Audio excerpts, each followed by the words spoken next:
Sum number 5, big questions. Question முதல்ல படிக்கிறேன் பாருங்க.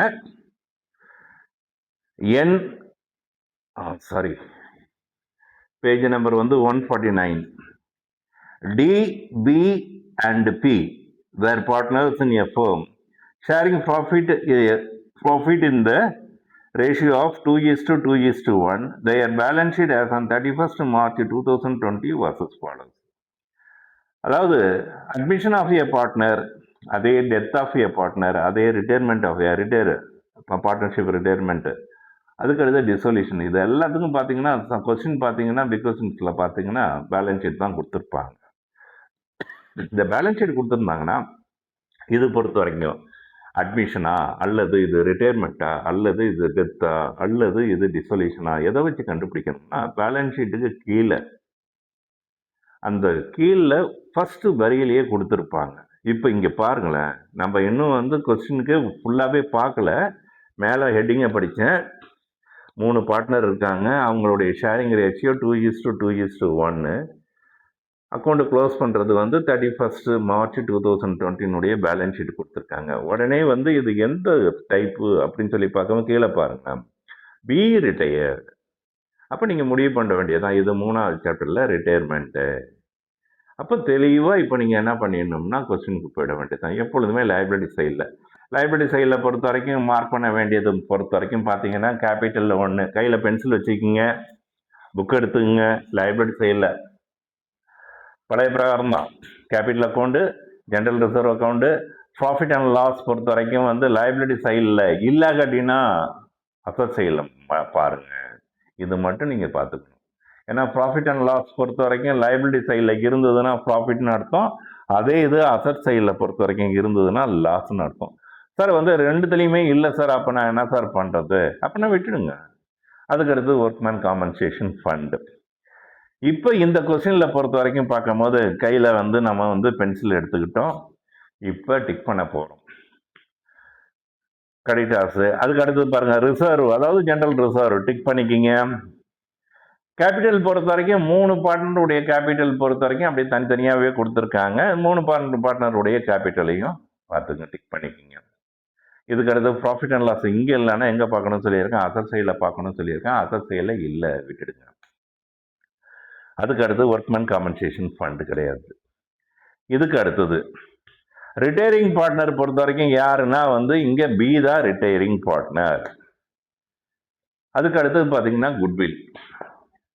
இப்போ அட்மிஷன் ஆஃப் ஏ பார்ட்னரில் பொறுத்த வரைக்கும் நியூ பார்ட்னர் கொண்டு வரக்கூடிய குட்விலுக்கு பேர் ப்ரீமியம் ஃபார் குட்வில். அதே இது ரிட்டையர்மெண்ட்டில் பொறுத்த வரைக்கும் குட்வில் அமௌண்ட்டு பொறுத்த வரைக்கும் அவங்க அதாவது பிஸ்னஸினுடைய வேல்யூ எவ்வளோ பண்ணி சொல்கிறாங்களோ அந்த வேல்யூ பிரகாரம் நம்ம பார்க்கணும். பார்க்கும்போது அவர் யார் ரிட்டையர்மெண்ட் ஆகிறாரோ அவருக்கு என்ன ஷேர் வருதோ அந்த ஷேர் அமௌண்ட்டை யார் யார் கொடுக்கணும்னா ரிமைனிங் பார்ட்னர், அவங்க தான் பெனிஃபிட் ஆகிறாங்க. அந்த பெனிஃபிட் ஆகிறதான் நம்ம கெய்னிங் ரேஷியோ கண்டுபிடிச்சி அதில் வந்து அந்த குட்வில் அமௌண்ட்டை இவங்க 2 பேரும் ஷேர் பண்ணி யார் ரிட்டையர்மெண்ட் ஆகிறாரோ அவருக்கு கொடுத்துருவாங்க. இப்போ ஃபார் எக்ஸாம்பிள் ஃபர்ஸ்ட் அட்ஜஸ்ட்மெண்ட்ஸ்லேயே குட்வில் கொடுத்துருக்காங்க, டிக் பண்ணிக்கிங்க. Goodwill of the firm was valued at ₹70,000 was not appeared in the books. இப்போ குட்வில் அமௌண்ட் 70,000 சொல்லியிருக்காங்க. 70,000னா பியினுடைய ஷேர் பிரகாரம் எவ்வளோ வருதுன்னு பாருங்க. பியினுடைய ஷேர் பிரகாரம் பார்த்தீங்கன்னா 70,000 இன்ட்டு அவங்க ரேஷியோ பார்த்தீங்கன்னா 2:2:1. அதை இங்கே கீழே வந்து கால்குலேஷனில் போட்டிருக்கேன் பாருங்களேன். குட்வில் அமௌண்ட் எவ்வளோன்னா 70,000. பி தான் ரிட்டையர்மெண்ட் ஆகிறாரு, அவருக்கு குட்வில் அமௌண்ட்டை எவ்வளோ கொடுக்கணும்னா வந்து 28,000 கொடுக்கணும். அதாவது 70,000 இன்ட்டு 2/5. அப்போ 28,000 வந்து யார் கொடுக்கணும்னா ரிமைனிங் பார்ட்னர் இருக்காங்க பாருங்களேன், அவங்க தான் கொடுக்கணும். அந்த ரிமைனிங் பார்ட்னர் வந்து கொடுக்கும் போது எப்படி கொடுக்குறாங்கன்னா கெய்னிங் ரேஷியோவில் கண்டுபிடிச்சு கொடுக்கணும்.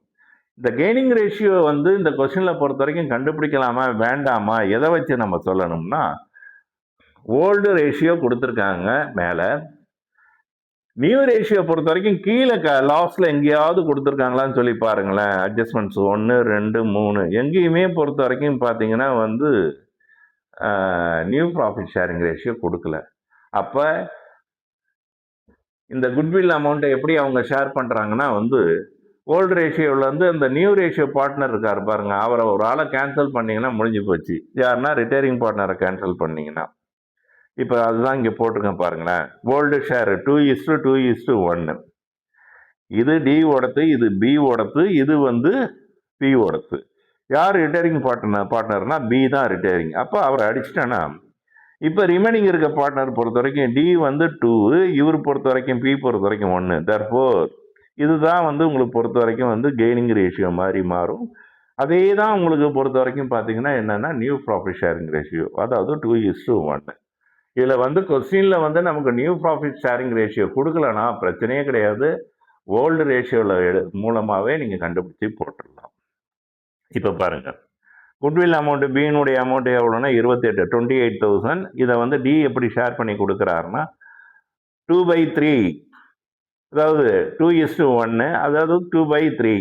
எவ்வளோ அமௌண்ட்டு வருதுன்னா வந்து 18,667. அதே மாதிரி பொறுத்த வரைக்கும் பி பொறுத்த வரைக்கும் பார்த்தீங்கன்னா 28,000 இன்ட்டு 1/3 எவ்வளோ அமௌண்ட் வருதுன்னா 9,333. இப்போ குட்வில் கால்குலேஷன் போட்டு முடிச்சாச்சு. இதுக்கு அடுத்தது நாம் எங்கே வரோம்னா ரீவேல்யூஷனுக்கு வரோம். ரீவேல்யூஷனுக்கு வரும்போது எது எது ப்ராஃபிட்டபிள் எது எது லாஸ்ன்னு சொல்லி மார்க் பண்ணிக்கிங்க. ஃபர்ஸ்ட் ஒன், அதாவது ரெண்டாவது adjustments. Bad debts amounting to ₹2,000 were to be write off. Bad debts அல்லது ப்ரொவிஷன் ஃபார் டவுட்ஃபுல் டெப்ஸ்ன்னு கொடுத்துருந்தாவே நம்மளை பொறுத்த வரைக்கும் லாஸ். இது ஒரு லாஸ் ஐட்டம்ஸ். அதுக்கு அடுத்தது patterns were considered as valueless. அப்போ பேட்டர்ன்ஸ் வந்து நமக்கு பொறுத்த வரைக்கும் அசட்ஸு, அதனுடைய மதிப்பே இல்லைன்னு சொல்லிட்டான், வேல்யூலெஸ்ன்னு சொல்லிட்டான். அப்போ இதுவும் நமக்கு பொறுத்த வரைக்கும் லாஸ். அப்போ ரீவேல்யூஷனில் பொறுத்த வரைக்கும் 2 வருது, அது ரெண்டுமே உங்களை பொறுத்த வரைக்கும் லாஸ். அப்போ ப்ராஃபிட்டில் ஒன்றுமே இல்லை. இப்போ ரீவேல்யூஷன் அக்கௌண்ட்டுக்கு நீங்கள் தயாராகிடுங்க. ரீவேல்யூஷன் அக்கௌண்ட் போட்டிருக்கீங்க. லாஸ் ஐட்டமாக இருந்தால் அது எங்கே வந்துடணும்னா டெபிட் சைடில் வந்துடும். First one 2 பேடப்ஸ். எவ்வளோ அமௌண்ட் கொடுத்துருக்காங்கன்னா 2,000 கொடுத்துருக்காங்க. அடுத்தது பொறுத்த வரைக்கும் 2 பேட்டர்ன்ஸ் வேல்யூலெஸ். எவ்வளோ அமௌண்ட் கொடுத்துருக்காங்கன்னா பேலன்ஸ் ஷீட்டை பாருங்கள்.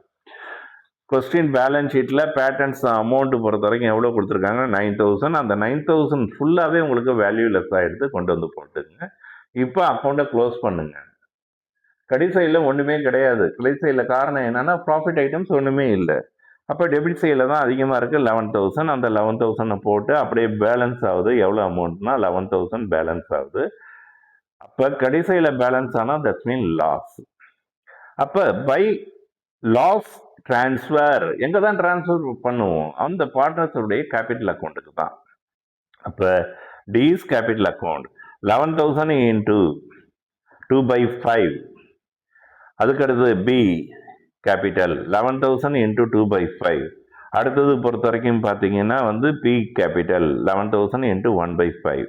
அப்போ லாஸை வந்து அவங்க ஷேர் பண்ணி எடுத்துக்கிறது வந்து 4,400, 4,400 அண்ட் 2,200 எல்லாத்தையும் கூட்டினீங்கன்னா லாஸ் அமௌண்ட் டோட்டல் வந்து 11,000 வந்துடுது. அப்போ ரீவேல்யூஷன் அக்கௌண்ட் நம்ம முடிச்சாச்சு.